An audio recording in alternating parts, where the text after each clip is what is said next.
A Plight of an Ordinary Man, an art film by Tshepiso Motlhagodi. From amazing cast to the amazing crew, we get to sit down and talk to them and actually pick their brain about some of the roles that they played in the film. Well, a gentleman next to me, he's no stranger to the media industry. He goes by the name of Tumisang Kokonyane. He is the editor of this particular film. How are you, my guy? I am great. How's you? I am great. Being an editor for this kind of a film, huh? How was it? It was amazing to start with. Yeah. For this particular film because it hits home. Like when you are actually reading the script or when you are actually working on the visuals, you can see yourself in it. Yeah. You can see your neighbor in it. So it becomes very comfortable to work with such a script. Yeah. Plus the cast and the crew was amazing. Yes. Yeah. Because we are working at a skeleton staff. Because normally when you're shooting in a film, you need like an army. Yeah. But because of the conditions, you have to cut down the staff to whatever number you can work with. So putting together what the director's vision, the story of the producer, and what was shot on the production is my work, Yes. which is now heavier than most of them. Yeah. In my words, I mean, they are at home drinking coffees. I'm having sleepless nights, pressing buttons. But it's all for a good cause. It's all worth it. It's actually what I thrive on. That challenge makes me want to do more films. Yeah. Yeah. For you to be, part of this amazing film, how did that come about? Well, I've been working with Tshepiso, the producer, for a couple of years now. And I've been a filmmaker in Northwest for a while. Yeah. So What naturally... is for a while? Like, how long have you been in the game? Wow. Well, let's just say the entertainment industry for a while, because I started with making music, like making beats. Well, I started rapping actually, now that I think of it. And then I transcended to making beats. And then film came because you are making music, you record yourself or your friends and you want to see the visuals of it. It's mostly expensive, or somebody's going to just do totally the opposite of what you want.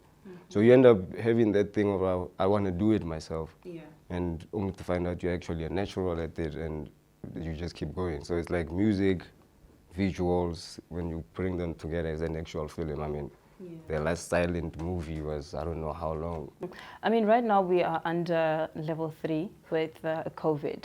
For you, as you just said, that your job is a bit hectic than the others, right? How was it working with them throughout this pandemic, both the crew as well as the cast? I was mostly involved with the pre-production, the planning and the scripting and what. And when it came to production, I wasn't around. And now I'm doing the post, which is editing. Yeah. So I didn't really get to work too much with the cast.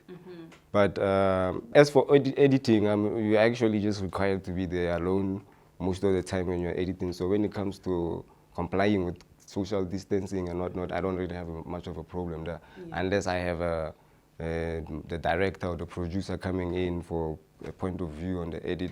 Then sanitize, wash your hands, and wrapping it up, for you to say that, okay, you were not actually there during the whole production, but from what you have seen, do you think this movie is definitely a worthwhile kind of film?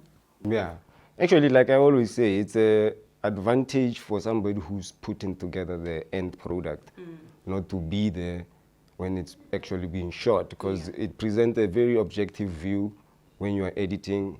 But we try to put a story that is actually a reality. That's something that that's a guy that you can walk into in the streets. That's the guy that can actually be knocking at your door looking for a job.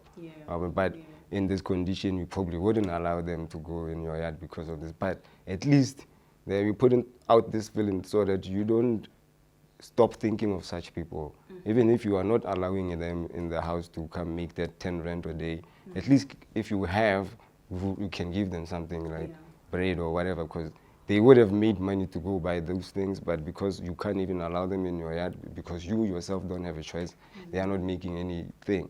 So that's the plight of an ordinary man. I'm an ordinary man. Everybody who was involved in this film is an ordinary man, and we are making it for ordinary people. So that's why I'm saying it doesn't have class or race or any age restriction. Most definitely. A lot of people can actually resonate with most of the characters in the film. Well, we look forward to seeing it, right? Yes, yes, yes, yes. Actually, you should tell your friends to tell your friends, neighbors, tell the kids, tell the Yes, dogs. The everybody. film is coming out. It's exciting, Yeah. even if I say so myself. It's probably something you haven't seen before because it's a merger of theater and film.